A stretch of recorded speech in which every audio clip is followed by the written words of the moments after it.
Ayan, oh. Tara na. Ay, ayan, nasa kagubatan kami. Hey, wag na, sasalubungin mo pa yan eh. Ayan. Dito na, diretso ka lang. Uuwi kami sa aming bahay. Ayan, nag-shortcut lang kami. Kaya, ayan. Ay, hindi pala, ito talaga pala yung daanan eh, no?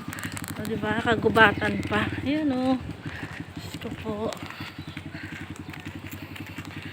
So, lakad to the max talaga kasi ayan, si ate. Ang ganda.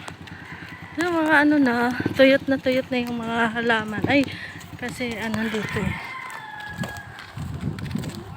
Sobrang init. Ayan sila. Ayan. Grabe ang gubat. Malayo pa ng bahay namin. Diyos ko. Maglalakad pa kami. Ayun, napagod na yung isang bata dyan. Namumula na siya. Hindi ko na siya kineri.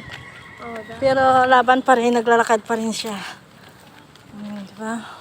Huwag kayong magdaan-daan kung saan-saan kasi ang daming aso dyan. Baka tayo matiktikan ng mga aso. Ako, lago tayo. Ayun. Lota, mga tuyot na yung mga dahon. Pero ang gaganda sana. So, tuyot na. Ang oras ngayon ay alas 9 pa lang. Pero sobrang init na. Dito lang yan sa Hyacinth. Yehey. Uwi muna kami sa aming munting tahanan. Ito na yung dulo.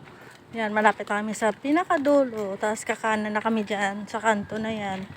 Then, yan na. Aming bahay. Ito, marami dito. Sobrang ano pa kasi, konti lang yung mga pamamahay dito. Ayan, may manukan, oh. Yun, daming manok, oh.